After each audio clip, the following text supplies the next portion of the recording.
it's not okay for us to say. Oh, You know? I can't get started on that tip. Oh, look, someone named Felix has entered That's the a waiting that's a room. dangerous road.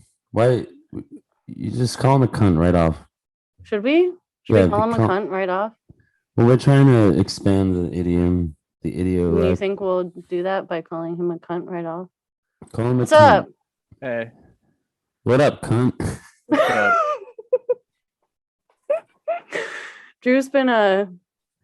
Drew had a last minute idea to do that. What we were Did saying. you call me a cunt? Yeah, I just wanted to open up with that. Start strong. Yeah. We were No, sometimes the best ideas hit you right before it's time to go. you would know that. I've heard so people have been telling us you have a podcast. Yeah, I actually want to learn your craft. Yeah, tell us. I do the shittiest show of all time. Nice. It's been going on. We have 12 hosts. It's called Hell Day in Fuck World. Shit like the hell shit hellscape neoliberal hell fuck. Okay. 12 to 15 hosts that all hate each other, who all posted leftist wojacks. To 30,000. But okay. It's the shittiest show ever made. But what it did give way to what I consider like the best show ever made. Probably like the best podcast of all time. Which is? Okay. Is that's an official rec? Best show I've ever seen. Okay. We don't know what that is. Yeah. Oh, Felix, your connection's a little janky right now, my friend. It's a Aren't you a gamer? Shouldn't you have a good connection? I think it's probably yours because I was on. He says immediately. I was on a call earlier today and had no problems. Okay. Probably yours. I don't even use Wi-Fi. Like I'm hardwired in, so I cannot imagine my shit. Okay, I think I touched a nerve right there. Oh no, he's really not coming through. Maybe it's you, Drew. Drew, how's your connection? As far as I know, it's pretty good. I never have any problems. Is this going to be another? Oh, okay, hold on. What about now? Yeah, it's fine now. Yeah, I don't know. I'd switch my input. You piece of shit. No, I didn't do anything. You're just gaslighting us so I didn't do anything. Right no, I literally didn't do anything. Well, I don't use Zoom anymore, so I don't know. Yeah, I loathe it. I use. This is what happens the first 3 minutes of talking to a dirtbag left podcast. You get the shit gaslit out of you.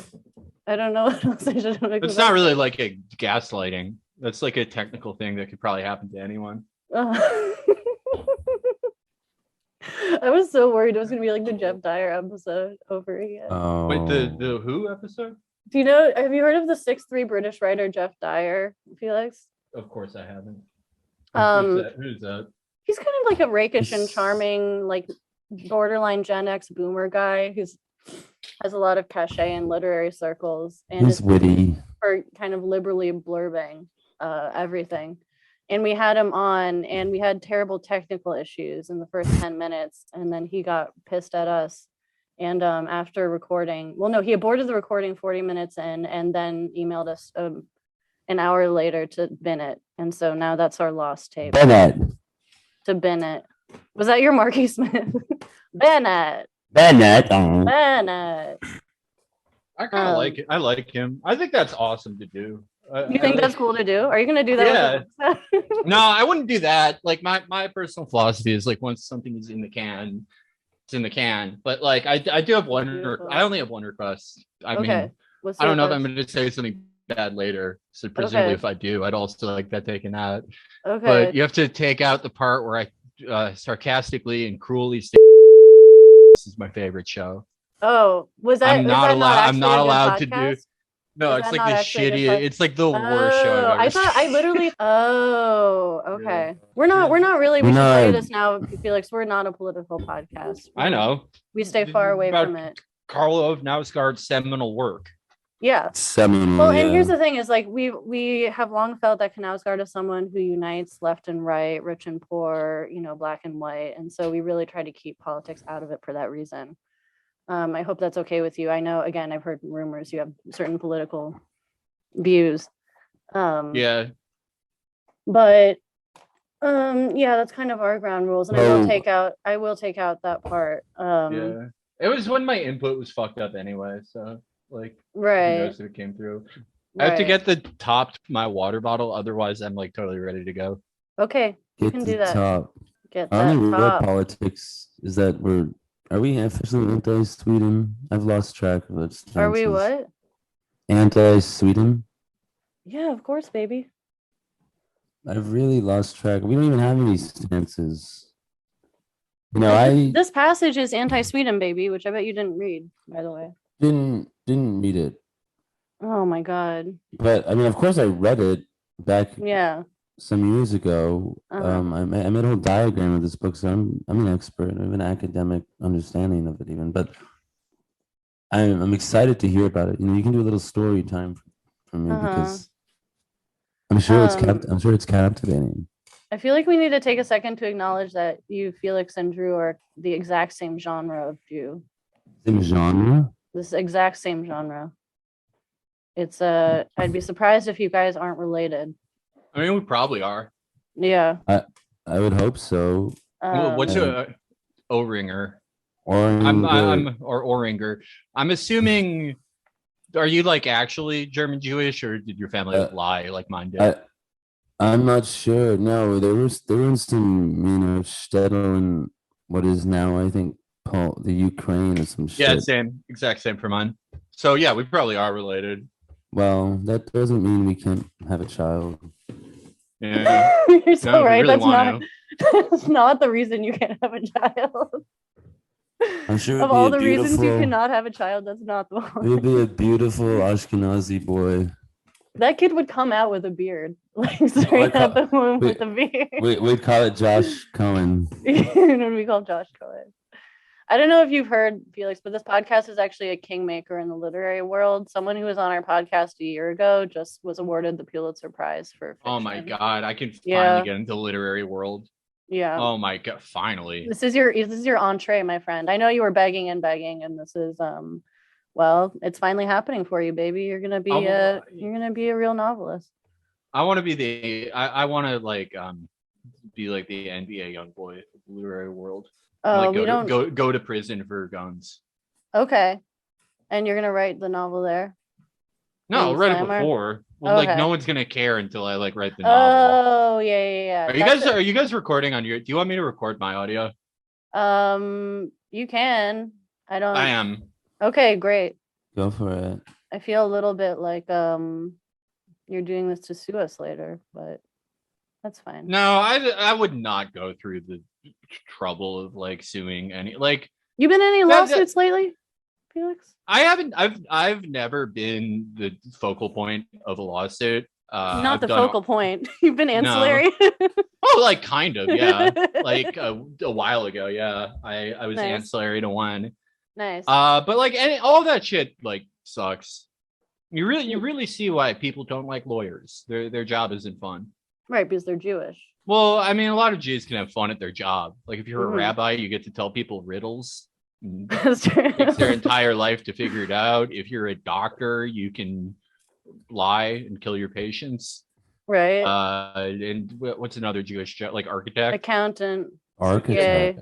Yeah. I mean, accountant is probably like less bad than most law jobs. Like most law jobs are only like, it's like operators and regular soldiers. Like very few lawyers are like courtroom lawyers. Right. And most of them are more like conference call lawyers. Right. Nice. All right. I mean, sounds right to me. I don't know any personally. We should get some lawyers on. You really not know any lawyers? No, I know a lot. I grew up in DC. All of my friends' parents were lawyers. Aren't you going to law school? Thanks, Drew. I thought you were at Rutgers. No, baby, I'm going to planning school. I still Urban planning school. That's nonsense, man. I don't know what that I need to get into my professional aspirations on this. In New Jersey, no less? In New Jersey, no less. Felix, are you going to grad school? What's your grad school? No. Are you sure? Ship is kind of sailed on that one. What the fuck? Like, what would I do in grad school? fucking, I don't know, social work. That's not gonna go well. I'm not like a particularly like patient or like even like nice person. Yeah. But it's not something your mom still brings up to you on the phone sometimes, even after making $1 million a month on Patreon. Hell no. She's like, well, maybe you should go to grad school, honey. Hell no, no. I reject that like stereotype. The Jewish moms are like, oh, you have to be a doctor and then a lawyer. Like my mom isn't like that at all. Yeah. She was like, you know, when I was like, hey, mom, I figured out a way to make $18,000 a year through the computer. She was like, that's great. I'm so happy for you. That's awesome. And then when it's like, oh, I make $1 million a month off my podcast, she's like, that's great. I'm so proud of you. And that's it's great. really, that's the same thing. Yeah. I'm going to tell that to my mom because she's really into me going to grad school. She hopes this podcast will end very soon. But was it the end? Yeah, she does. How long has it been going on? Almost 2 years now. And how many Pulitzer Prize winners have we minted? 2. Well, no, there was one who had won a Pulitzer Prize before he came on our show. We ourselves have not made a solid. We ourselves, no Pulitzer Prize yet, but we think it's or any money whatsoever. Yeah, we've been trying. You haven't made any. We've been trying to launch a Patreon. For maybe Lauren now. has. And we keep failing because we can't manage to be in the same place at the same time. Oh wait! Oh, so you're having trouble starting the LLC? That's tough. We're not very mercantile. We sold. We've had merch on several occasions, but the most recent one, by the way, you should give me your address so I can send you a mug. The most recent merch is a huge fucking mistake. Drew's drinking from it right now. Because it's mugs and 20% of them crack in shipping, and they're also prohibitively expensive to ship, so we can't ship to Europe, where for some reason all of our listeners are. Massive mistake. But if you want to buy one, our struggle.store, and you can buy one there. Maybe I'll put a discount code at the beginning of this. I still have like 40 left, and I desperately need to. I actually stole one of our mugs from a party the other night. I stole it back. What do you mean? Oh, from the loft? It was still there? It was still there? It was still there, and I absconded with it. I don't know if you heard, Felix. Our mug was in a play. Our mug was in a play. Whose play? It was a play you may have heard of called Dime Square. I like kind of thought that would be the one. Yeah. I don't like know anything about any of that. I just know the guy. Christian Lawrenson wrote it, right? That's he's merely in it. He's merely in it. Oh. Well, I like that guy. You know, I he's our homie. I met him. Yeah, I met him when I was like 24 and I just like moved to New York. I always like thought he was cool. So good for him. Yeah, you wore a shirt in the play, no less. Yeah, we went pretty hard on the merch in that play. I don't know if it ever returned, but baby, you're talking way too close to your mic. Sorry. He like licks it. I just want to get intimate with it. I know you do. I'm in this kind of intimate mood. Felix, tell us about your struggle. I understand you first encountered these books some years ago. What's your journey? I started reading these books in 2017 because of a friend's podcast called Episode 1 by heard of it. It's for people who don't know, it's 2 friends of mine, and the conceit for the podcast is that it's always the first episode of like a shitty abandoned podcast, right? And we did like I guessed it on it a lot, and we did one that people really liked early on where we were writers, and I really don't know anything about literature at all, but I had heard of Knausgaard and thought he was like a funny type of guy, so I just based it off of like a very exaggerated, like ultimately not very true to the actual guy character of him, and people liked it, but I was like, well, I should like probably actually read these. If I've done like 3 hours of podcasts where I'm just like, oh, this guy's like the shittiest dad ever, and he should kill himself. So yeah, I actually read it, and I was incredibly surprised. It was,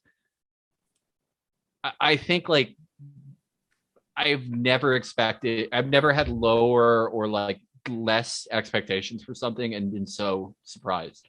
Yeah, you got to keep your expectations low. They're still low because we haven't read much of it. Yeah, I mean, Felix, what you were just describing, that ethos is very much our ethos, and that we've been doing this podcast for 2 years and still haven't gotten through more than 30% of the series, nor do we intend to, really. So Oh no, that's not the point. yeah, it's Like not the point. I don't. Yeah. Yeah, what I'm about to say could be the dumbest thing you've ever heard, Bring it because on. I don't know anything about, like, I should have like studied literature in college. It turned out I didn't need what I studied. I was just Mhm. going to start a podcast. I don't know why I Right. did the shit I did. I Mhm. should have learned this in school. But my interpretation of these books is, it doesn't matter if you like read every page or like even every book, kind of like Mm. it just Agreed, he 100%. has this like he has this really weird rhythm to it where I feel like probably once every 8 pages at most, there's like this shocking replication of internal monologue that I've never seen anyone ever be able to do before. And he captures like some emotion or insecurity or like like morally unjustifiable but sympathetic anger or jealousy Mm-hmm. in it, like something that I've never seen or heard anyone describe. Mm-hmm. And you just sort of sit with it for a minute, because I don't like, it's like a machine could record our thoughts, but then the next 9 pages will be like, and that and then typically in like Gestad at that time, men were wearing boots, and like Yeah. sometimes they didn't like polish the boots. I noticed this woman I always saw at the fucking department store, like her tits seemed like, did they get smaller? Or like, what the am I like? Should I be noticing this? It just like all this weird shit, or like hyper specific. The thing that people say about like George R. Martin, how he like writes food. That's how what Knausgaard does sometimes, because it's like I've seen him write an entire page like describing a pastry, and that'll be in between like two things that are incredibly profound and like shocking and really make you consider your own life. But then he likes to sandwich it in between just like pure bullshit, and I love that. And I think that's so you don't have to read every page. I think you have to be a real bookhead to do that. real bookhead, as they're called. Yeah, as we call them in the community. Oh, that was a beautiful blurb, actually. That was beautiful, and I think you've actually you captured something that we've been trying to get to at the beginning, which is, why are these books so weirdly readable? I mean, they're almost addictive once you sink into them, and maybe part of it is just the roulette. Is like, you're like, is this going to be something about complaining about the specific district of Stockholm and how the women dress there, or is it going to be deeply profound about what it's like to be alive and experience the world? And it's really kind of 50-50. yeah, sometimes 60-40. Oftentimes, yeah. Like, I mean, it does help that, like, to the best of my ability to judge this, he's like a very good writer, and even when it's 50, like the funniest thing he does is in the first fucking book, right when you think he's going to start to like get going, he describes like the most interminable story of him trying to get a backpack with beers in it when he's 15. Yes. And it's like, there's like no suspense really, even because even the parents are like, I was on the edge of my seat. I felt with that one, it's like, I was, just didn't seem high stakes at all to me, but it's he doesn't, I like that it's like, he doesn't like give a shit if it's immediately engaging, because that's I kind of feel like the point of it, or I don't know, again, this was hyper specific to the time I read it, but the time that I read it was the best time to like write a shitty first person essay for $300 for Vox or like wherever. You're saying this was 2017? Yeah, 2017. This is the time that, not the time it was written, but the time that I read it. Right. Yeah. And I felt like, but even before that, for a long time before that, there was just this like type of like popular writing that it gained currency because of targeted advertisements, where everyone thought they could make these fundamentally unprofitable, like free to read websites profitable by hyper targeting them at demographics and very cynically like, oh, like tell me the exact worst thing that ever happened to you. So like people in your exact demographic click on it, and it created this sort of, just by default, I don't think anyone ever sat down and planned this, but it created this atmosphere of like, if something happened to you and it was bad, by virtue, it has meaning. By virtue, it means something, and you're better for it. And you like now you can tell people what it means for that to happen, or for this to happen, or what the political extrapolation for that is. And I like these books so much because he's doing the opposite. He's literally just telling you everything that has ever happened in his life. And his point is kind of, at least how I've read it, is that none of it innately means anything. Sometimes you are just, something bad happens, but you're not immediately sympathetic for that having happened. Or like, sometimes you just are a piece of shit, whether it's in your thoughts or your actions or whatever. The thing you are in some moments is a piece of shit, and you have to figure out what that means for you. Because it doesn't mean anything by virtue of you telling other people. Shit, man. I mean, you say you're like a kind of a dum-dum about this, but I think you pretty much hit the nail on the head. This is pretty much, you basically very cogently summarized every point we've been making for the past 2 years. The lack of differentiation. How Knausgaard is somehow anti-algorithm, anti-curation, which is kind of the thrust right now in writing, is everything's hyper-targeted and somehow produced not by anything specific, but by this like omnipotent. What am I trying to say? What's the one that's all-knowing? Omniscient is all-knowing.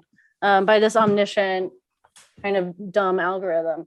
So I mean, I think you got what's so moving about it. And yeah, also the search for meaning and the kind of odd idiosyncratic nature of where meaning comes from. Personally love how he admits, like, at least every 100 pages that his children don't really provide him with all the meaning in his life, which is kind of an insane thing to admit, and how he longs for more. That's what I fell in love with the book, is when he's like, it's like it's something crazy, like the first 10 pages. He's like, look, there's some like bullshit painting I see that always makes me cry, but I don't feel anything when I look at my kids. It's like, this guy's awesome. He rocks. He's the more I read and the more he tells me he's like a piece of shit, the more I love him. And I think it's why, but I also think it's why he's oddly am I strangling myself with my headphones right now? I think it's why he is oddly universal, right? And why a vast, range of demographics seem to find something in this book, is it's just about the completely senseless nature of being alive and getting really into that experience. I mean, again, this is another thing we minted. Tori Peter, who's a transgender author, her interview with Knausgaard, because of us, thank you very much. And she talks with the blurb. She's like, I'm a transgender lady. Black people are into this book. I've met all types of demographics, and it's very anti the hyper targeting you have identified, and which is maybe waning now, but I hope. It's dying. It's dying. Is it on its way out? This is what only a third generation, half Korean, half Jewish could understand this type of thing. Is that on its way out? The goose is pretty much cooked. Okay. I don't know what comes after it, but I hope so. Yeah, it was very tiresome. That was a rough time. I felt like I got into like digital media or whatever you want to call it before Chapo, before the show. I felt like I got into it like the last year and a half, where it was like fun, or at least for me it was, because it was like I felt like people just like, there was so much fucking money and people gave me so much money to just do like do you remember News Genius? I have no idea what that is. No. Oh man, News Genius was Rap Genius, where you like annotate. Sure, yeah, I like that. Yeah, also known as Genius. I walk by their headquarters and go on it. I still read. I read them, but I refer to Genius interpretations quite often. Okay. Yeah. I like it as a service. I'm working on the genius for my struggle books. I'm gonna annotate. We did just because like the guy Ilan Zachary, he liked me, and we got to do all these live shows there. But aside from like outside of the show, this is at the Gowanus location. Yeah. Oh, okay. Yeah, Everything's coming together. I walk by it like all the time. It there. Yeah. That was like my favorite venue we ever did. But should we try to have our next live show there? We're having our live show coming up, Felix. I know you're going to be there. You're going to fly out from LA for it. Yeah, I mean, I might Thursday, be there June while it's 2nd. going. Yeah. Oh, I might actually be there. Oh, really? You should come through. If I'm there, I will absolutely come. But Nice. This is like a huge digression. But like my point was that like I just like they just invited me to go to the Genius headquarters one day, and they're like, "Do you want like $300 every time you annotate like a news article you don't like?" What? Yeah. And there would be some times where, like I wanted to like go gambling with my friends, and like the Patreon money hadn't rolled through yet. It was like middle towards the end of the month. Yeah. And I would go, all right, let's do this. And I would just like lock in, like drink a Monster Energy and annotate like 3 articles and be like, all right, I can take the bus to Atlantic City. I'm gonna go play blackjack because I had just made like $900 in an afternoon. It was. I know it wasn't like that for everyone. I know it wasn't. Yeah, that just makes me angry to hear, to be honest. I mean, wait, what's the point of the story again? The point of the story is like it was from the time right before the show started until like I'd say like middle 2017. That was like I felt like that was probably the last time that shit was ever fun. I felt like it all sucked after that. It was all you're saying digital. That's the last time digital media was ever fun. Absolutely. Okay. Yeah, I don't know. But there's something fucked up going on with it, and that's sorry, I'm still getting over that you could get that much money in an afternoon for doing that. But you should hear some of the other shit. Oh my god. There were times I'm a little impecunious right now, so it's tough to hear. I won't. Wait, can I get that gig? Is it still real? Can I get that gig? No. Literally, they called me the second Trump got inaugurated, and they're like, "Oh, we're ending News Genius." That was really like the sign that the fun's over. Yeah. Shit. Okay, I'm gonna be sitting with that for a little bit. I'm sorry. It's okay. I'm overplaying how upset I am about this. But what were we talking about? Hyper targeting, digital media. Yeah. Our souls feeling crushed, everything's curated, everything's tailored to you. Subway ads are more cloying than ever. And in the midst of all of this, a morose 6'4", possibly 6'5" Norwegian emerges with his 6th book, magnum opus, and says the realest shit. And you're like, damn, maybe I don't need this personal essay after all. Yeah, it's beautiful. It's like beautiful. Even if we are all micro-targeted to death and just taught to hate and fear each other unconditionally based on this micro-targeting. The one thing we all share is our thoughts. So true. The thoughts, we all got them. And preach. And this book is just, it's all thoughts. It's all just like the regular shit that happens to you in life. And his life's like a little more interesting than the average person, I'd say. Yeah, but only a little bit. Not that much. Yeah. But the point of it is like the reason everyone likes it is like you're like, oh damn, I recognize that. The thinking part. I think what you're getting at, Felix, is the lack of mediation, is how he's trying to get these thoughts on the page with the least mediation possible and the least ass covering possible, which is what all of these personal essays would do. Is it's like it's determined before you even read them that they're in the right morally or that this is justified. Whereas Knaus just puts it out there in a way that's not self-serving at all. So the deep feelings of shame nor does he benefit from the tidiness of narrative, since there's no narrative. And I think those That's are what I was about the to say. strengths of the book. Yeah. Yeah, I really missed my time to write a personal essay about what it's like to be a quarter Portuguese, half Ashkenazic, quarter Anglo woman in America. Do you think I can connect that to the abortion thing at all? I don't know. It's probably too late. Literally, if it was three, maybe even 2 years ago, You think I could have got $300 for that? Oh yeah, probably. I mean, it depends where you're writing it. Iberian I think excellence. Iberian excellence you has could. gone underappreciated in this country. I think you probably get 400 from Vox. You think I get $400 for that? Yeah.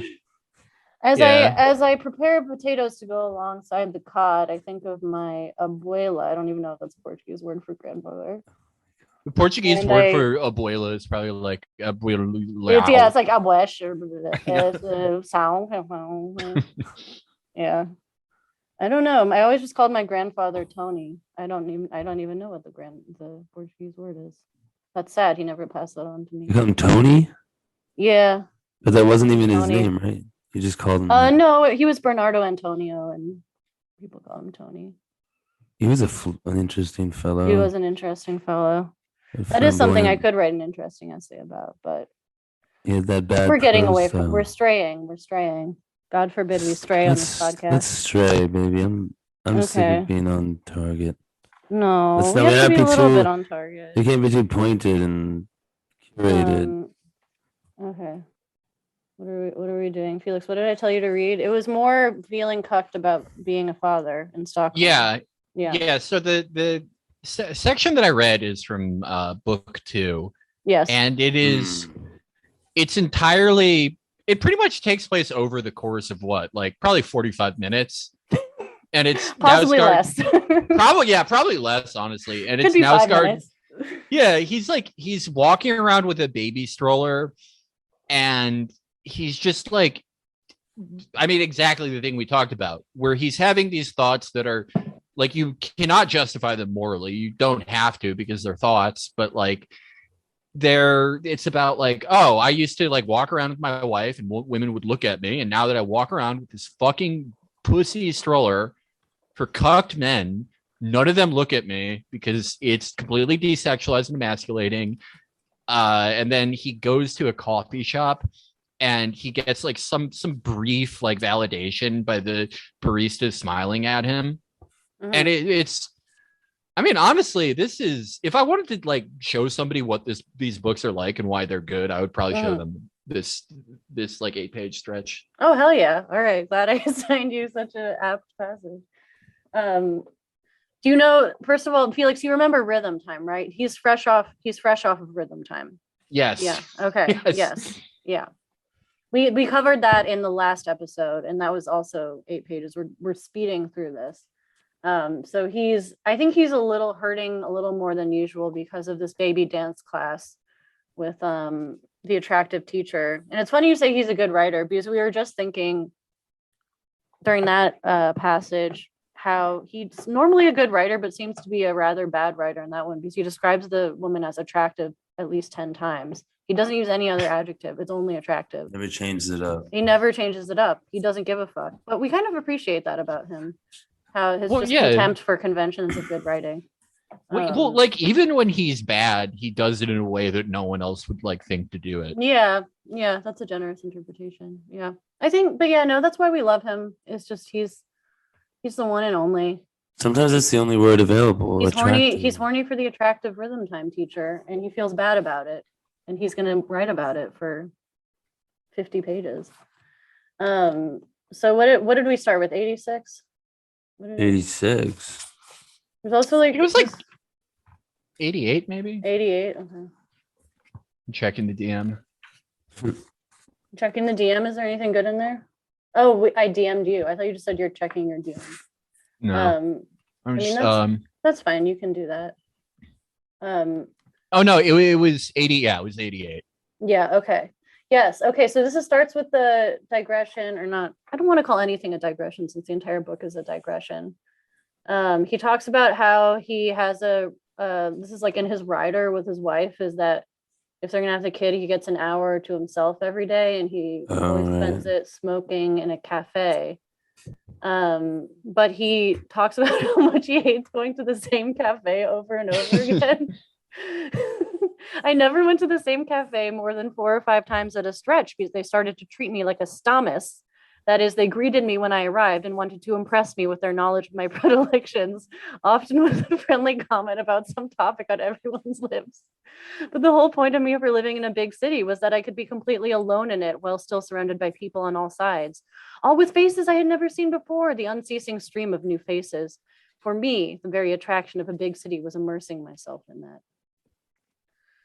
So awesome.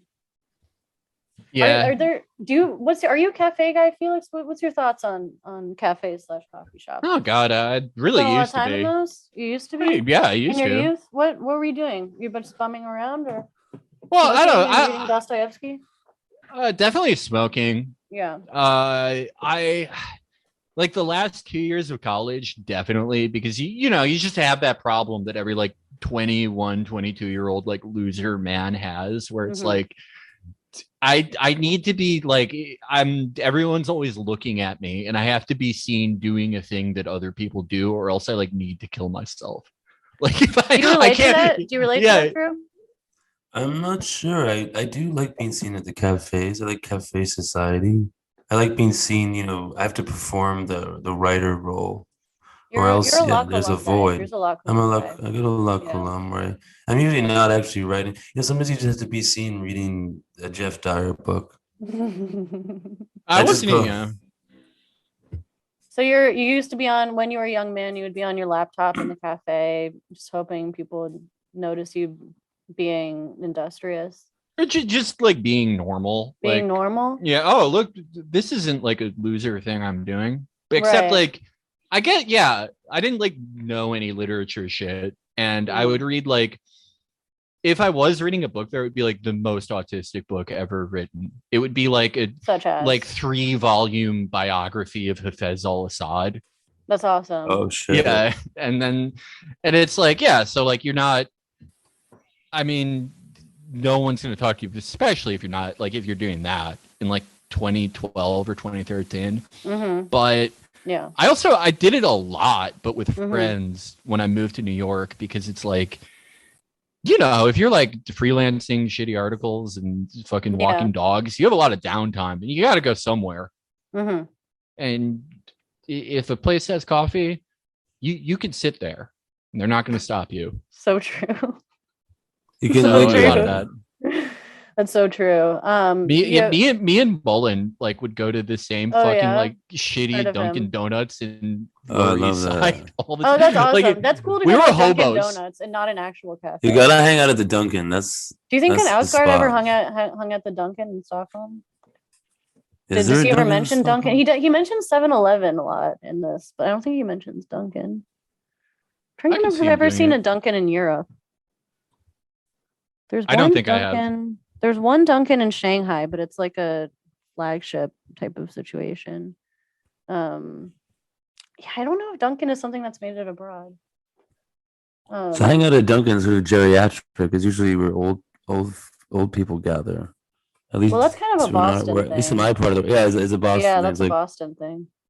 That's where they gather to kind of like fart the day away. Yeah, DC's not so much on Dunkin'. Not so much.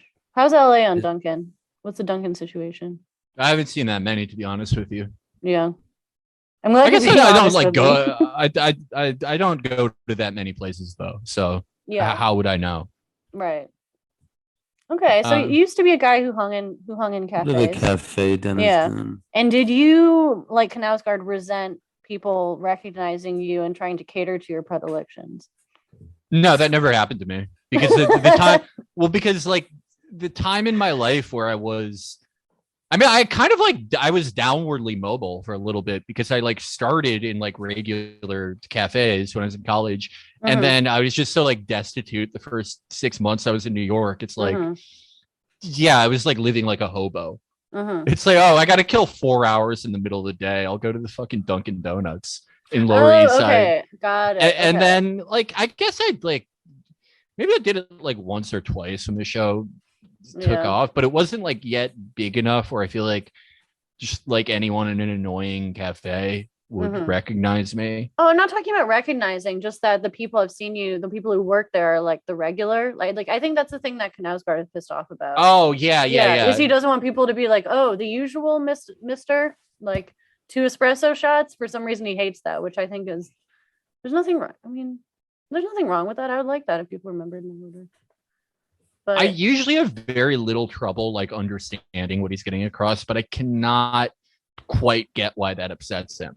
yeah, exactly. I was hoping you would understand as like a fellow kind of Dostoevskian male, but apparently I think he wants to remain sort of like anonymous. he wants the and anonymity. like blurry figure who just he feels ashamed. It feels like a sense of shame if he's identified as a regular. Somebody would feel as a guy who drinks coffee regularly. Okay, yeah. I kind of get that. Okay, I kind of think I get it now. I mean, it is a bit strange. Explain, Felix. Explain. Because there is something like I'm not saying this makes sense or is right, but there is something in like the deepest realms of insecurity where if you are like being waited on or like people recognize you for a specific order, there is something that like can feel childish about that.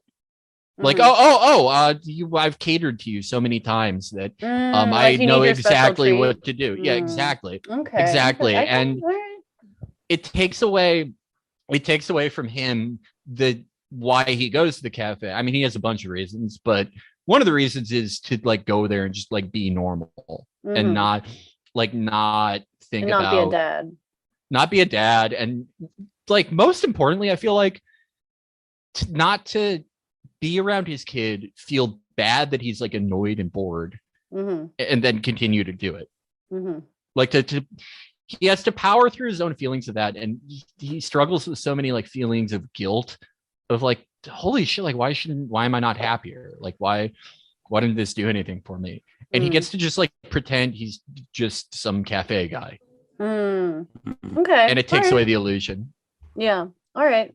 What does he order at the cafe? Oh, that's a good question. It's not Knausgaard if he doesn't tell you what it is exactly. I imagine he would tell us exactly what it is, right? So when a barista, this is horrible. This is the worst thing that could ever happen to you. So when a barista began to say hello and smile on catching sight of me, and not only brought me a cup of coffee before I asked, but also offered me a free croissant, it was time to leave. Yeah, I get it. The horror of being offered a free croissant. Oh no. I mean, obviously I'm keto and gluten-free, so that would be horrible to me, but like I would imagine the ordinary person would enjoy being offered a free croissant. Maybe he just thinks like a false literally intimacy. just like, it's so funny that he's taking space in his book to bitch about being offered. He wants to be alone. He wants to be an unknown. I don't want a free croissant. No, don't give me a free croissant. I think it's like it's that, but it's also like so much of this 8-page stretch is about and the rhythm before that is like about being desexualized and losing like desirability and virility despite having a kid. And there is having 5 kids. Yeah, really he can't stop. This motherfucker. He can't stop, but like he's like you notice like in these like towards the end of this part he's like, oh, I wonder if she'll ever like smile at the guy who doesn't even wash his fucking hair anymore. Like he's so disgusted by himself and thinks he's so desexualized and gross that I think that would add like, oh, am I just some like fucking like bridge troll? Am I some like grotesque that you give free breads to? And it's like, of course, it's like completely his own like insanity and insecurity and morally unjustifiable, but not needing to be thoughts. Right. But I get it. If he had been a kind of a sexually charismatic, viable man, she would never give him a free croissant. That would be unheard of. That would be, I mean, one would never. Well, yeah, no, I mean, that's probably how he thinks about it. Are offered a free croissant. The more you talk about that, the more I like agree. I totally like no, like I agree with him now. Like, Yeah, you're I don't totally think on board. a barista wouldn't give like a free treat to a set like a man she To a found like sexy really guy. hot. Maybe Well, I'm wrong. I just Maybe don't she feel like would. that's the case. See, I wish I had any experience with this, but I've never worked as a barista. If you're a eunuch, do you get a croissant? Yeah, only That's you right, yeah. croissants. That's probably it. No, Eunuchs do be liking their treats. It's funny because before you got here, Felix Drew was talking about how he'd just been carrying around a loaf of bread all day. I was like a vagrant. I was eating bread on stoops all day. I had a loaf of bread and like a gay little tote You're bag. just desexualizing yourself further by carrying. I already had the gay book tote bag, and I had a Well, piece also of here's bread. the thing: carbs are anti-sexual, is what I've been What? saying. Carbs are anti-sexual. In what sense? The carbs are feminizing. Wait, know? you mean is this like These a carbs soy? are what cause. Because I say this like from the depths of ketogenesis, but like Right. carbs do cause fat, and if you stop eating carbs, So you're saying I'm gonna get like titties? you will get. Yeah, you're gonna get. I'm gonna get an A tits, cup. Yeah, that's true. That's true. Well, Are you on? You I'm know, not- keto? Have you been doing any diets, Felix, lately? no, I don't really. yeah. Fuck that. I don't like keto stuff. But the only like type of dieting I do is if I feel like I'm getting fat, I just like I replace dinner with a series of increasingly small meals where it's like, oh, it's 8 p.m. I'm gonna eat some olives. That's Oh, keto. That's yeah. literally keto. Olives are. No, but I'm classic eating keto carbs snack. too. I'm eating Oh, okay. carbs Well, too. never mind. But I basically like eat charcuterie for the That's remaining meals of the keto. day after lunch. Yeah, but I'm eating bread. I'm not You eating just that said much. you're just eating charcuterie. I said basically, which means Basically. not at all. All Which right. means like maybe one thing in common. Okay. But Just That's don't what eat the the free word is. croissant. Don't eat the croissant that's offered to you. yeah, Reject keto. it. That's all keto is. It's just not eating a free croissant if someone gives it to you. That's all keto. I mean, that's never happened to me. When do you get offered a free croissant anyway? it's happened to me. It's happened to you? Got Yeah, offered a yeah. free It's because croissant? Oh, you're in women trouble. think I'm a dickless piece Oh, of shit who needs Oh, to you're in die. trouble, Felix. You better try to procreate as soon as possible. I You gonna do it? I'm not going to tell you what to do or what not to do or anyone. I could never do keto because it's like, how the fuck are you going to not start your day with a bread? I don't. Answer me that. I don't. I eat yogurt with strawberries every morning. I'm sorry. I That feel sounds like great. shit to me. It's 5% yogurt. It's 5% faye. Yeah, 5% faggy. It's my just need your favorite yogurt. carbs. But here's the thing. Here's what keto proposes. One doesn't, in fact, need one's carbs. Okay, how do you explain all the people? The top number one activity for fat guys is like going on keto and staying the exact same weight. That's what I've noticed recently. Is that true? Maybe it's different for women. I don't know. But for fat guys, Okay. that seems to be the truth. Is that okay? Interesting. All I'm saying is I lost 4.5 pounds in a week doing keto. I'm a keto queen now. Everyone check out my Instagram. I've been doing nothing but keto posting. Just pictures of fish that I eat every night. I had some tuna from Park Slope Food Co-op for dinner tonight. I don't want to go too deep into it, but it was well done. What the fuck were you talking about? We got through like one paragraph. The cafe. Drew. Sorry, that's my motif. That's my little That's my little trick. That is your little motif. Okay. Oh yeah, you can say a lot about my self-image, but it was definitely not shaped in the cool chambers of reason. Knausgaard almost never does you. He never goes into the second person. That's kind of an odd deviation.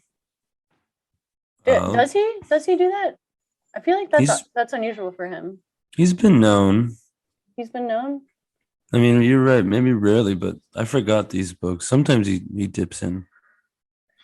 One's self-image not only encompasses the person you are, but also the person you wanted to be, could be, or once had been. For the self-image, there was no difference between the actual and hypothetical. It incorporated all ages, all feelings, all drives.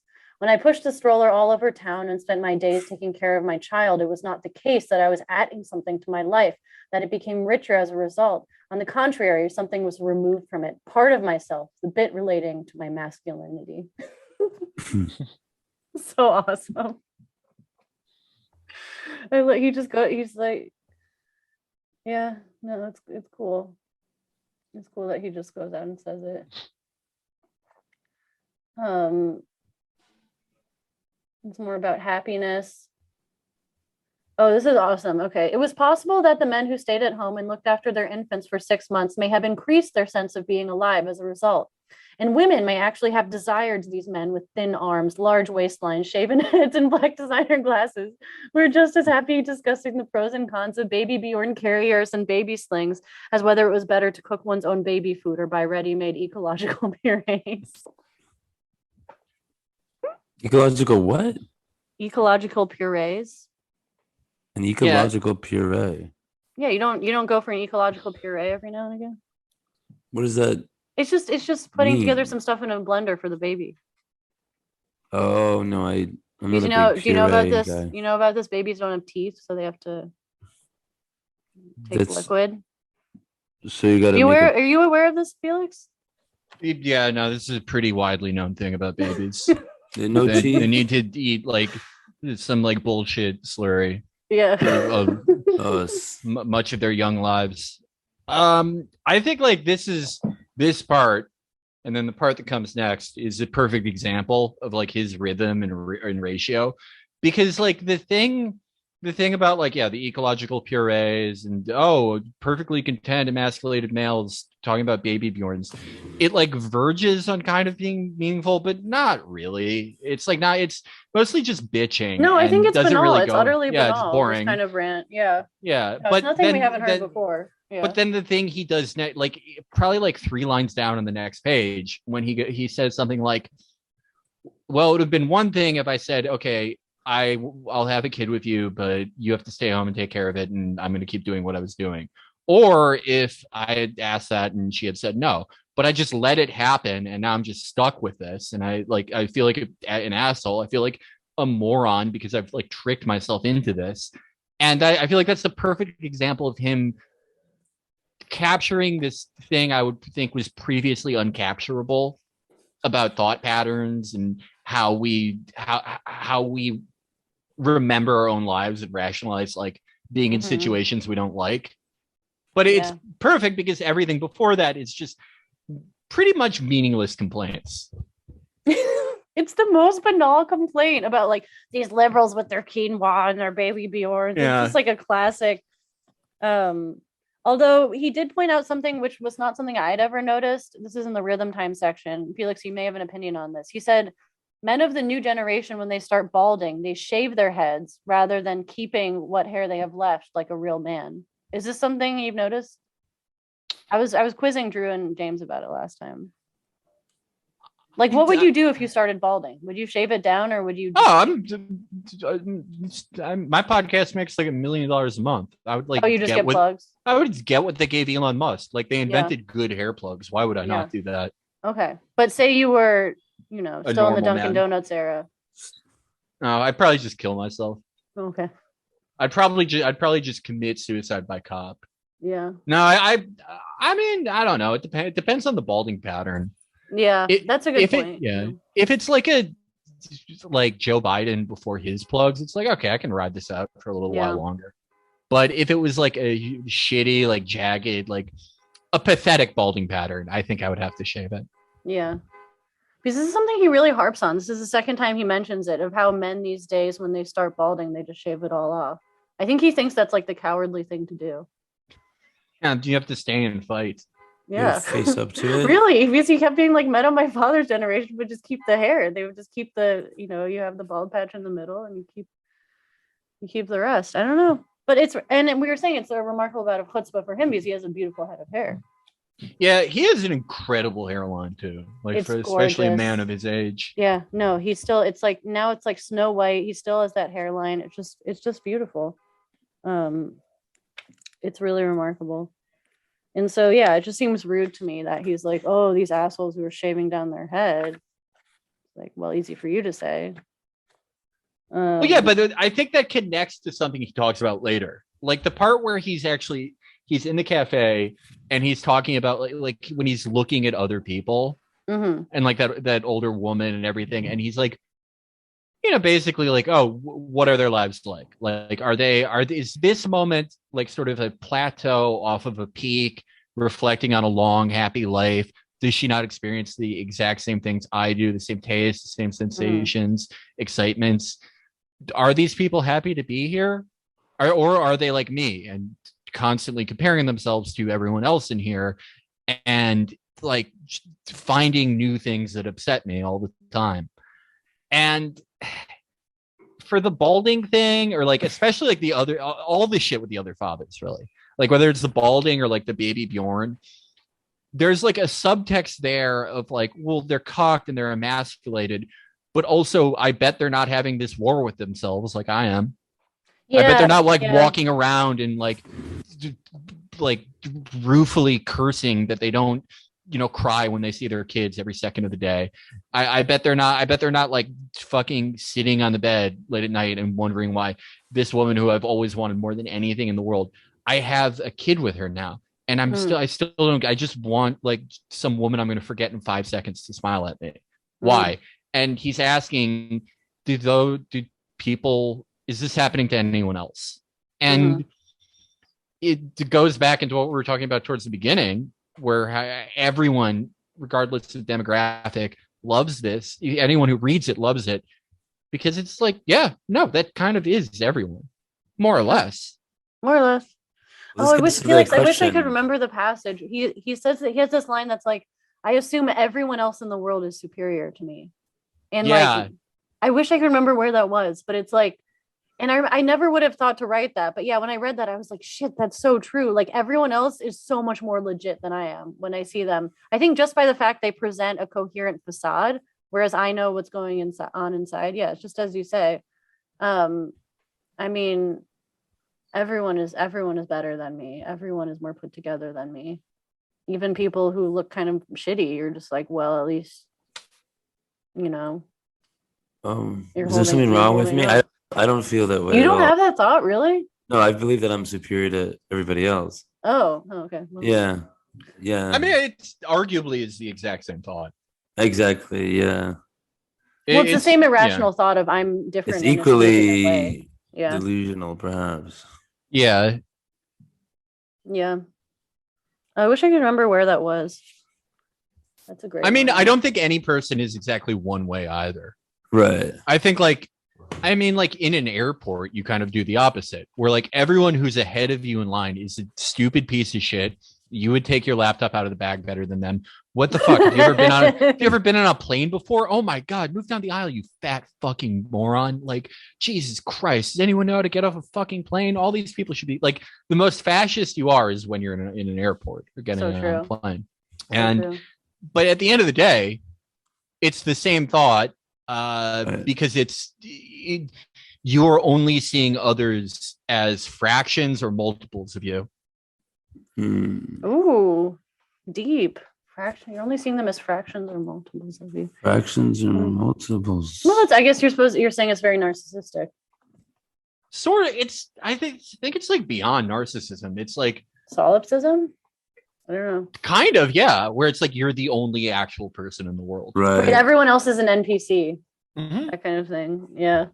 I love that everyone like just openly says that they believe that now. Like if you're a right-winger, you call people an NPC. But if you're sort of like a lefty aligned, like TikTok, like Zoomer, you're like, oh, I'm having a main character moment.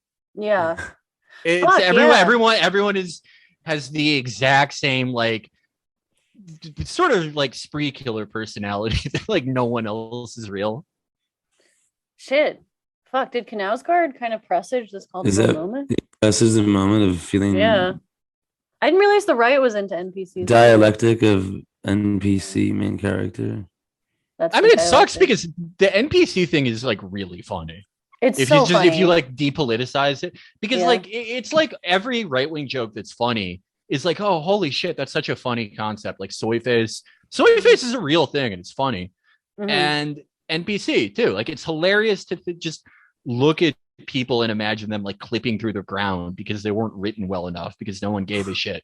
But if it's kind of like all political comedy now, everyone gets too mad to get to a good punchline. And it's like, oh, this person's like a non-essential non-quest giving character. And it's because you got the fucking vaccine. Yeah. And it's like, Jesus, can you like put this one back in the oven until it's done? Yeah. Yeah.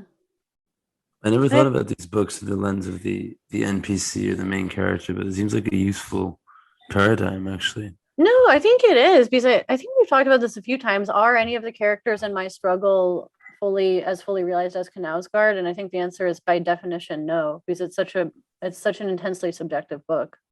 And they shouldn't be. It shouldn't be, yeah. Even Linda, even Gea, they're obstacles to him.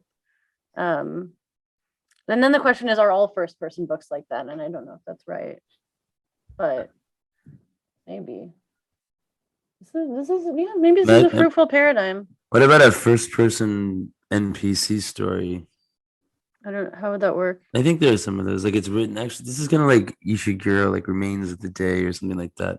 It's essentially a first person NPC.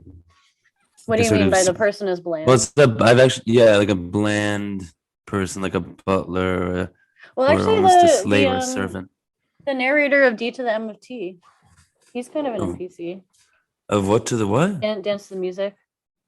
Oh, you're right. He's in an odd way vacant. Yeah. And so is fucking Nick from Gatsby. Charles Ryder. Although I feel like that Nick is actually more present in the telling itself. So listen, you go through that book a lot more than I do. No, Drew is a high school English teacher, Felix. Well, I don't teach much anymore. Don't say that. Come on. Your students listen to this. They know it. They told me today. They told you that you don't teach them anymore? They actually, when I got to class, they were projecting our podcast. Oh no. Yeah, it's become insane, maddening. But they talk about NPCs a lot. I learned it from them. Yeah, it's kind of a Zoomer thing, right? It is a Zoomer thing. Yeah. It is. It's really funny. Yeah. It's really fucking funny. Yeah. Like, but actually, honestly, like of that kind of like, whether you call it a meme or whatever, probably the best one and the funniest one. Yeah. But it's just so remarkably evocative. So let me say things like, oh, last night at that party, like I was an NPC. I was an NPC because I was walking into a wall, essentially. That is something NPCs do. Or I wasn't getting a poorly programmed NPC. Right. Yeah. That's you. What the fuck? Where were we? I think we've gotten through 2 paragraphs now. Is that okay? I mean, we've jumped around a lot. We've kind of we've gone from like the beginning to the end to the middle. Yeah. I don't know. Are there any other passages that jumped out to you, Felix? I think I've gotten everything that was evocative to me just in and of those paragraphs, but I know there was one thought I had during the thing where he's talking about how he just he didn't suggest anything or like affirmatively consent to whatever before his kid was born, that I wrote down, where I was trying to like express why I think his capture of internal monologue is so impressive. Mm-hmm. And yeah, okay, I think it's that the book can be funny, but it's never funny in the way that jokes are. And jokes are funny for the most part, like intentional comedy writing. Mm-hmm. It's like a trick. It's like how, a CPU it's like a fucking piece of rock and some metal that you tricked into thinking. It's a weird trick that exists because of whatever complex meaning we gave it.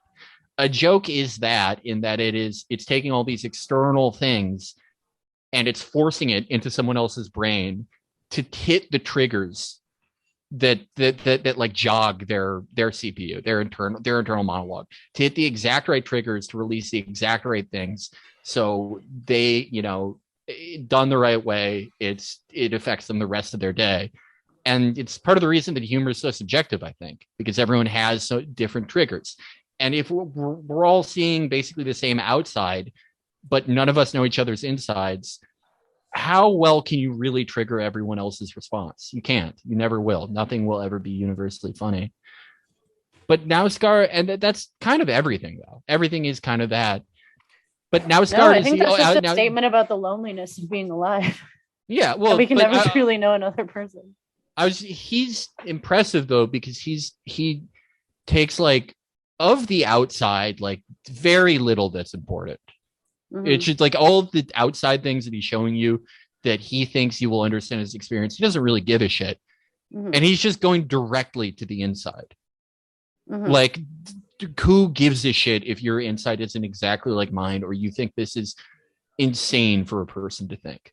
Mm-hmm. And it's maybe the only time that's ever been done. I don't know. Well, it's written entirely without an audience. I mean, and that's why I think the achievement is it's so anti-algorithmic. It's written without an audience in mind. It's purely, I mean, and supposedly this is something other writers can achieve, is just unmediated reflection of their consciousness. But yeah, that he doesn't try to accommodate or translate himself or interpret himself. It does. I don't know. But then the fact is, it does come across to a lot of people. And I suppose that's the great paradox. Maybe that's what you're trying to identify. Yeah, I get. Was that retarded what I said? I don't know. I don't know if you like learned that in your like first writing class. I don't know if what I just said was like stupid or not. I have no way of knowing, but no, I mean, I think it was profound. I mean, I think there was some insight there. No, I mean, we're working at a pretty low level. I'm working at a pretty low level right now. Oh, if that's all right, I can accept no, but that. what you're getting at is something about universality, and if universality really exists. And I think humor, you know, some people are understood to be funnier than others, and I think that actually shows there is universality, that we can agree some people are funnier than others. Laughter being such a kind of hard metric, you either laugh or you don't, right? You don't. I disagree though, because it's like we accept that there are some that are funnier than others, because if we accept this ability to just be like, how good are you at, like, you know, tricking someone's brain into recognizing something or creating their own pattern that you didn't explicitly say, of course, like some people are going to be better at that than others, if that is an ability. But of the like top 20%, however wherever we put like funny people, there's always going to be ones that jog your shit way different than anyone else's. Oh, who tickle your funny bone? Yeah, so to speak. Yeah, I mean, I think that's an intensely personal thing. Getting tickled. But what does that have to do with Knausgaard? I mean, I don't think he's ever intentionally trying to be funny. Well, no, that was. Yeah. But like, my point of that was that like, that is true with jokes, but it's also kind of true with like all art and entertainment, right? It's all just like tricking, like someone taking the external and trying to jog someone's internal. Okay, I see what you mean. External to internal. And he's just probably 20% external, 80% internal, and recording the internal in a way that, like, yeah, I've never seen anyone do. Well, he violates the great rule of writing class, which is show don't tell. I mean, he kind of begins with that and continues to desecrate it throughout the books. Yeah, love when a writer jogs my internal. It's a little telling. You okay, Drew? I'm working on it. Drew's had a rough weekend. What happened? Just didn't sleep much. He lost his keys at the Destroyer concert. Lost my keys at the Destroyer concert, and it appears that they're not actually there. Just got an. Oh, did you actually call? I thought you wouldn't even call. Mason emailed them, and Mason emailed them? No, come on. That Mason is his roommate. You can't get your roommate to do that for you. No, he volunteered. He did it. He did it on his own. Why the fuck couldn't you do it by yourself? Oh my god, I can't believe Mason did that. He just doesn't want me loitering around. I'm not sure, but it appears they're not there. So can't leave things to Mason. No, well, the first thing you learn. He's good with opening doors. Yeah, he's some man of many talents. Yeah, this is Drew's roommate slash, I guess, leaseholder, who's like the boss of the house. And I guess he just doesn't want to have to get new keys made. But still, you have to. He's being your mom. The keys are gone. The keys are gone. They're in the void of Brooklyn, or who knows. Maybe Dan has them. Yeah, he was using them to do some lines. Because that's all the cocaine addicts in the Do you like Destroyer, Felix? I'm not familiar. I can probably guess what kind of band that is, but probably not my type of. Do it. Guess. You know, like hardcore or something. No. That's why it confuses it's a people. fake. Yeah, the name. Oh, is it like synth pop? No. Pure indie rock, tell me? baby. Pure indie rock. Oh, I might like that then. Yeah, he's like a bard. You'll love Destroyer. I can't believe you don't like Destroyer. He just won the Pulitzer Prize. He just won the Pulitzer. We're starting that rumor that he won the Pulitzer Prize. I don't know. I'll check him out. Yeah. I'll check him out after this. Yeah. It's worth losing your keys for, I'll tell you that much. Yeah, it was a great show. I was entranced. It was. Yeah, the trumpeter was so good. Oh, I love it. You a concert guy? You a concert guy, Felix? You go to concert? You concert goer? No. I don't. Not a concert goer? You a concert goer? Only if I like am good friends with whoever is doing it, because it's like. Oh, I see. Yeah, it's I don't a little know. main character. Yeah. I mean, yeah, maybe. I mean, you can make an argument in both cases. It's more just like, oh, well, what if I forget to charge my phone? Like, I want like regular access to a bathroom. That is, you're right. That is problematic. You're always Concerts do induce there's a high degree of discomfort. Low quality of life. Yeah. Well, you gotta be careful. Music festivals are basically the same thing as a refugee camp. Yeah, I will only I'll only go to see like a concert where I don't know who's performing and can't get special bathroom privileges. If I'm like, I like love them, I'm like really into them for years and years and years. I don't get people who just like the act is almost secondary to them. They're like, oh, I just get to go to another fucking concert. Yeah, there are people who are really just. Yeah, I love live music. I love live music. Yeah. That's like a lot of like girls on Hinge or like that. Like, hey, take me to a concert. Do girls be saying that on Hinge? So less now, they're just riding around on the ground.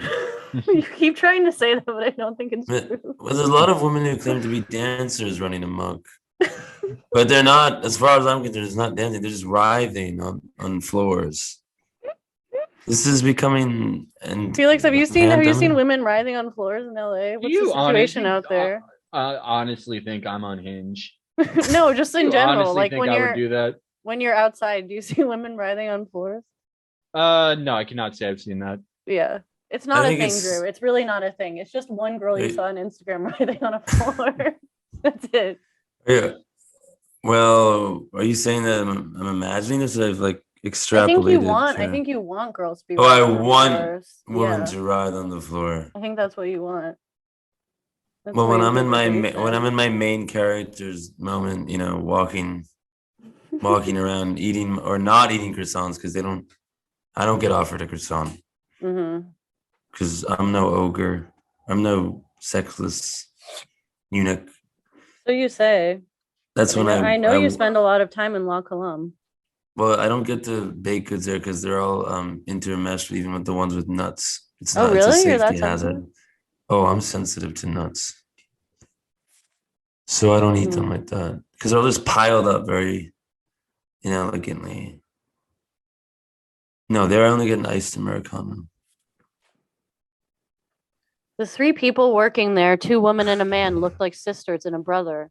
The oldest of them, now standing by the hissing coffee machine, had the appearance and radiance of someone you normally only ever saw in magazines, and her photo-like appearance almost canceled out any lust I felt as I watched her flit about behind the counter, as though the world I moved in was incommensurable with hers, and I suppose it was. We didn't have a thing in common, apart from the gaze. Hell, there I go again. Wasn't I supposed to be stopping all this? I love his line break exclamations. Have you noticed that, Felix? He'll just do like a line break and be like, what a situation. Yeah.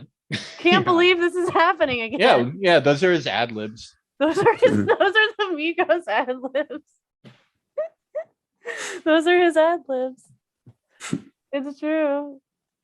He invented ad libbing before ad libbing. He was so prescient about so many things. There I go again. Wasn't I supposed to be stopping all this? Versace.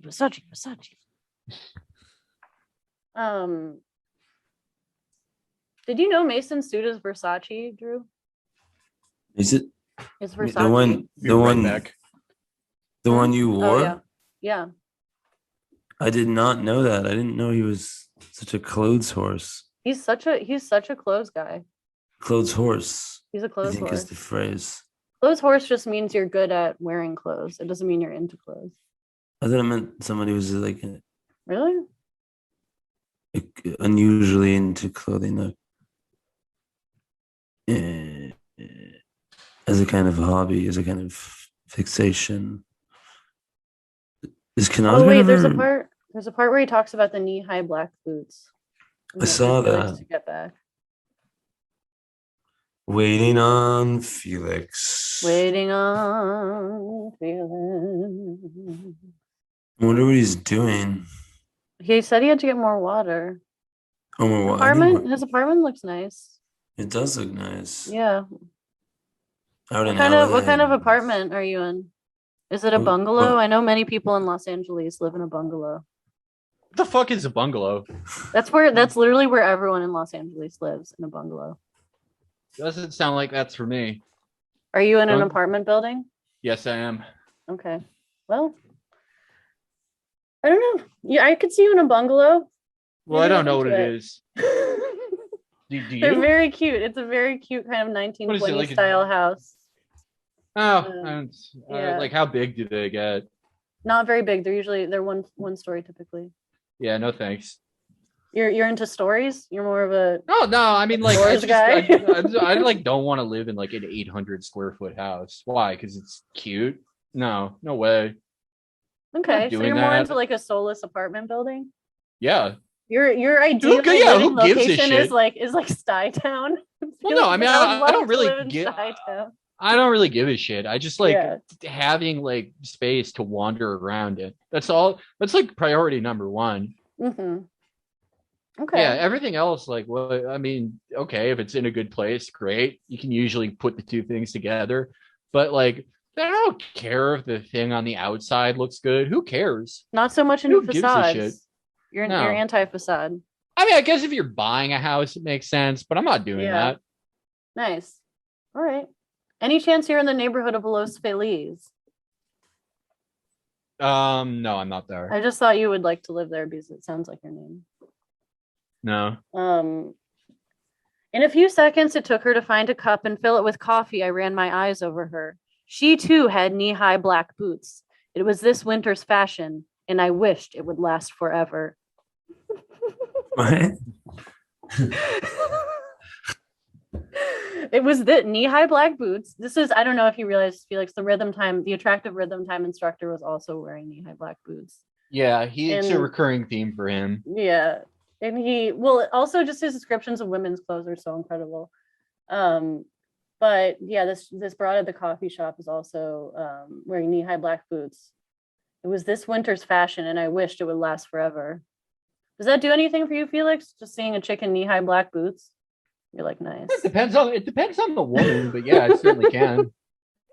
I wish it would last forever. Well, it's not gonna like if I like in normal conditions, like then nothing about her screams out to me. Mhm. Yeah, that's not changing anything. But Like if caterers she's already, paribus, knee-high black boots aren't doing anything for you. But what? caterers paribus, I always like throwing that in. Like No. all other things being equal. Okay, well you can use Oh. that later. Yeah.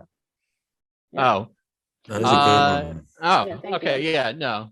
I mean, yeah, it can be a good look. I agree with. I probably don't feel strongly about it as he does. What about you, Drew? What's your thoughts? I mean, I did see a woman walking with boots the other day, and it was sort of licentious. It was oddly arousing. Okay. So you're Although, maybe in a way, maybe perhaps that's a sort of cliche. I'm not sure, but Mhm. I guess it's true. I did see a pair of boots that, they, what was it? They jogged my internal a bit when I saw those boots. I was jogged. It can happen. It doesn't take much though, It doesn't take much.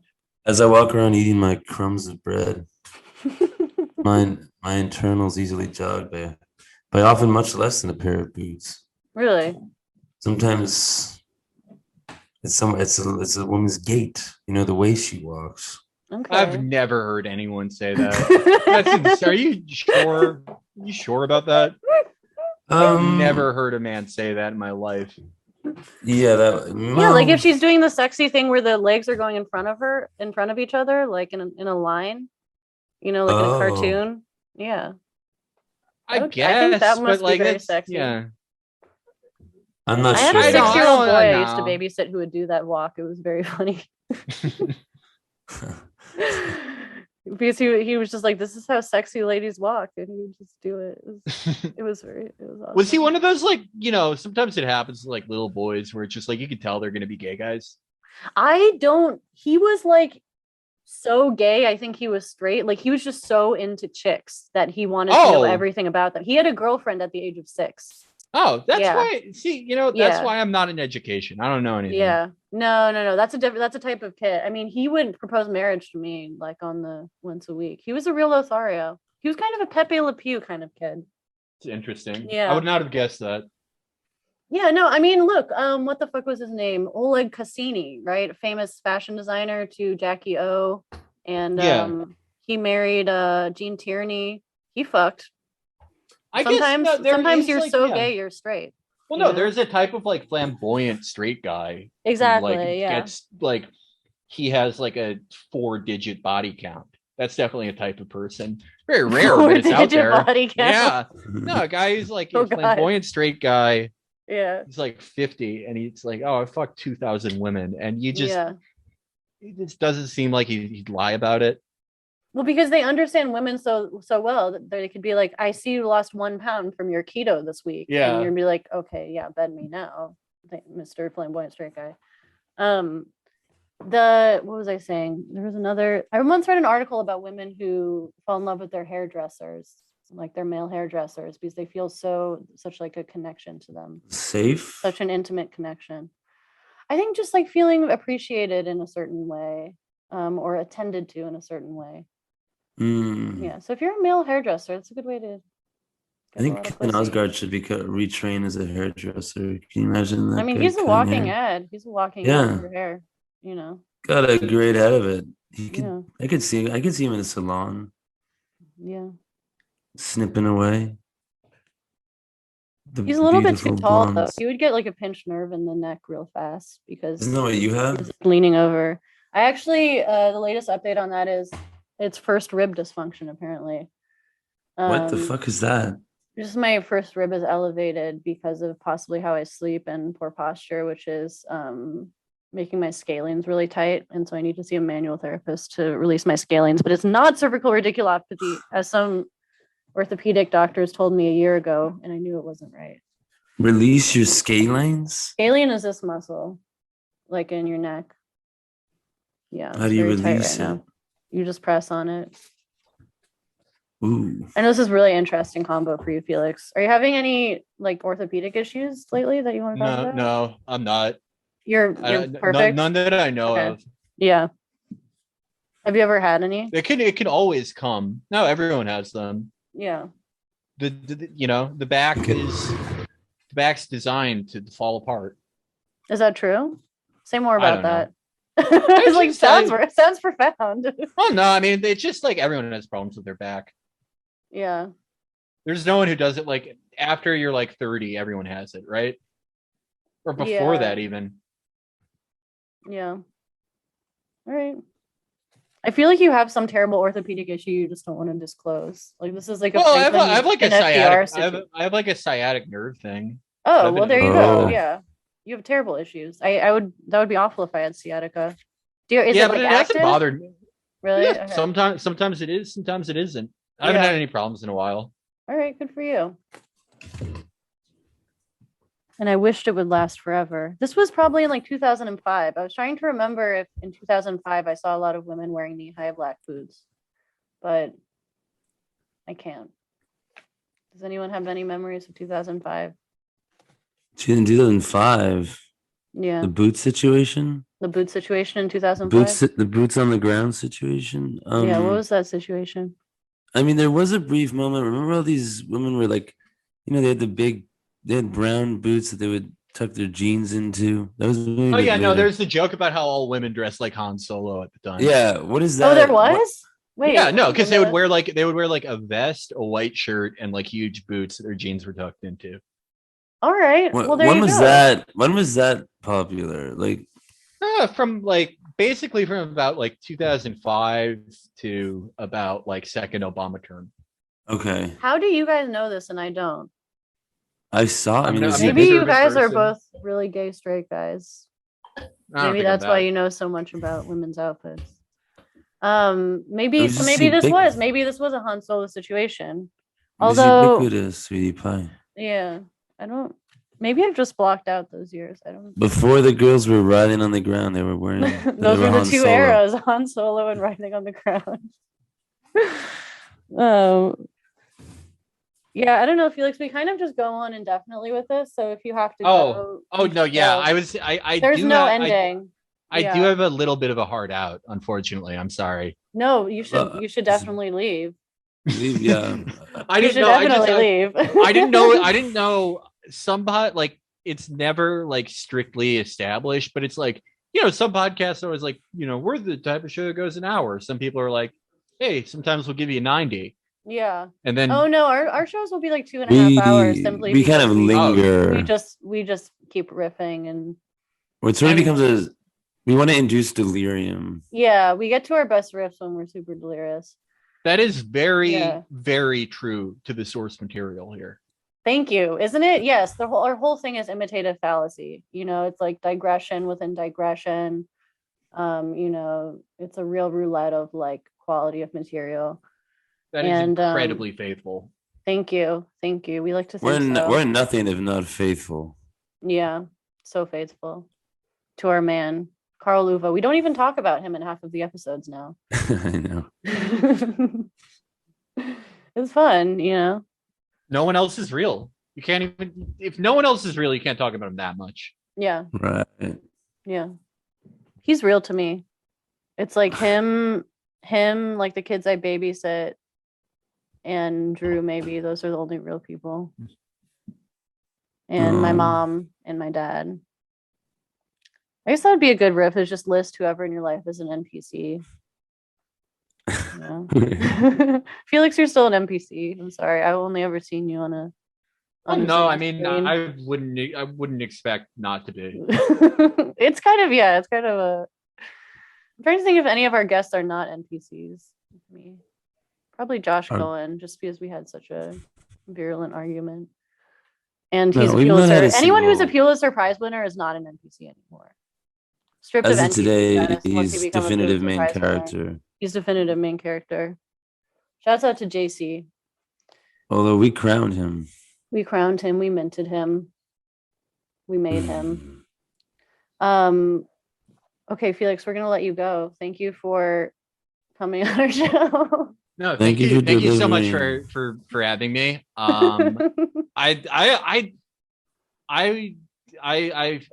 I wish I had known it was like indefinite, because I would have arranged my day around that. Yes, I would have, but I did not know that. This is what you get for not researching. Well, but, next time you need to annihilate the schedule. You did the reading. That alone was huge. A lot of people don't do the reading, and you were so proud of yourself too. You DM'd us like, I found the book and I did the reading. Well, I don't like. I just from my own experience, I would not. I don't know like how much preparation everyone does, but for me at least, if something's like up in the air, I don't want to have something be like up in the air 2 hours before I have to record it. Totally. I hate it when things are up in the air. Yeah, it's tough. It's really tough. Do you want me to send you guys my audio or no? No, I mean we always just take the mixed thing, and we don't really do a lot of editing on the show. Yeah, I only need one thing edited out, and it was towards the beginning. I will and when my edit audio- it out. I promise. Thank you. I promise. Yeah. But I genuinely had no idea what that podcast was, and I was like, "You must really like this podcast." No, it's my favorite. Listeners will never know the best show in the world, Yeah. in my opinion. Oh yeah. Should we do a plug section? Like, I hear you. So, what's the name of your podcast again? Chapo Trap House. Chapo Trap House. Okay. Chapo Trap How's that spelled? CHAPO. Okay. Space. PRAP. Space. Definitely a Okay. space in there. Yeah. HOUSE, and you don't have to put a space after that. Okay. Got Okay, it. great. So I'll have there's to two check. spaces. The spaces are between Chapo and Trap and House. Yeah. I'll also put that in the notes so people can find it. It's tricky to remember with all the spaces, but the thing I tell myself has helped me remember after all these years is the spaces are everywhere except for the beginning and end. That's a really good way to remember. So not before Chapo and not after House, but right in the middle there, those two places. Okay, and there's no other like characters or letters or stuff like that, like in a password. A very secure password. It depends on what sentence it's used Right. in, I guess. It's highly subjective, like humor. Like so subjective. What are you in the movies now? Why are you out in LA? Do you have a movie to plug? No, I was just like, I lived in New York for 7 years, and I was like, Okay. why don't I do this? And Okay. if things don't immediately go my way in like 3 months, I'm gonna give up and go back. Good. You can always give up on shit in life. That's so true. Like having kids, you can Let's just all give give up. up. Yeah. Yeah. You can just give up on them and say, I'm moving. You can give up on your marriage, move to Stockholm. And give up on my struggle. You can give up on this podcast. That's great. I mean, good. So check out that podcast again. If you're listening, come to our live show June 2nd, KGB Bar. Thursday. Buy our mug, our struggle.store, so I can get these out of my living room and get out of the hole with my supplier. And look out for our Patreon, which may never happen because we're struggling to create more than 20 minutes of content for it. Do you have any tips for how to become a Patreon millionaire, Felix? When you think something's about to start, get in there. Okay. If you're like, oh, hey, Bernie Sanders is running for president, I should do a podcast about that. If there's ever an opportunity like that, don't sleep on it. Do it. Okay. So I'm hearing kind of a get in on the ground floor kind of advice. Yeah. If you think there are world events that are coming, you're gonna want to be the person for whatever big event that is. Like if someone had started a COVID-19 podcast in January 2020, they would be a millionaire by now. Except no one was that smart. 100% be a millionaire right now. Yeah. No. That's what the market's always creating new opportunities and taking away old ones. It's so true. That's my advice. It's so true. That was such a lost opportunity. If people could have just said the latest snarky thing about COVID-19 once a week, it could have been spike proteins. Legitimately, if someone had done that, if you legitimately had done that in January, where you're like, oh, hey, there's this disease in Wuhan, and I'm doing a podcast about it, and probably for 2 months, no one will listen to it, but then you're a millionaire. Yeah, you get a cult following because suddenly people start hearing about this heretofore underappreciated virus. And they're like, I need to hear more about these spike proteins. Fauci, more like, I feel like you just do a lot of those types of things. More like, I don't know. I'm not that type of podcaster, so I can't come up with it. But shout out to the coronavirus. Should we do a plug for COVID-19? Yeah, if you want to get a respiratory disease, check this one out. Do a plug for COVID-19. I think that's pretty much it. All right. Thank you so much, Felix. Send me your address. My pleasure. I will send you a mug. It may break in the mail. Right now. 10% of them break in the mail. And if it does break in the mail, I will send you another one. Oh, this is another thing I should actually say. If your mug breaks in the mail, I will send you a new one. There was some guy who emailed me recently who was like, I didn't know how to find your email address, so I couldn't get a new mug. So he was just sitting around for like a month with a shattered mug. He wrote in the email verbatim, I've discovered the mug in a million pieces, which seems not accurate. I've had mugs break in the mail, but not a million pieces. He sounds like he's being a little fucking dramatic. It sounds like this guy's being a little dramatic. What a million little pieces. Yeah. Drama queen. But maybe he was saying it in like a tongue-in-cheek kind of way. I'm sorry to that guy for saying that about you. I'm sure you're really I'm not. And come to our live show. That guy, because I think that guy lives in Brooklyn. That guy has a problem with what I said about what happened to his mugs. He's invited. He's invited. Come and register that stuff. Yeah, look out for that Eventbrite, people. We'll make it eventually, possibly just 2 days before the show. So be vigilant, ever vigilant. Okay. Bye, Felix. Have a nice night.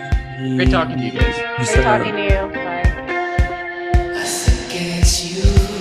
Oh, Aggie, your beating heart was a carriage made of gold.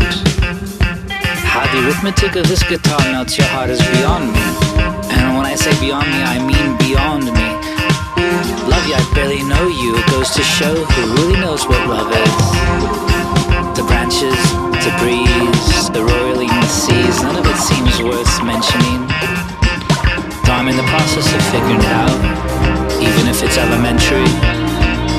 Scrapyard angel, wings of brass, ash, a river called trash. And speaking of life, like this is what life's like. You thread the needle, then the needle's dry. You thread the needle, then the needle's dry. Inward crackle, says the fink to himself. Let it go off like a go off like a go off like a go off like a go off like a hydrogen bomb.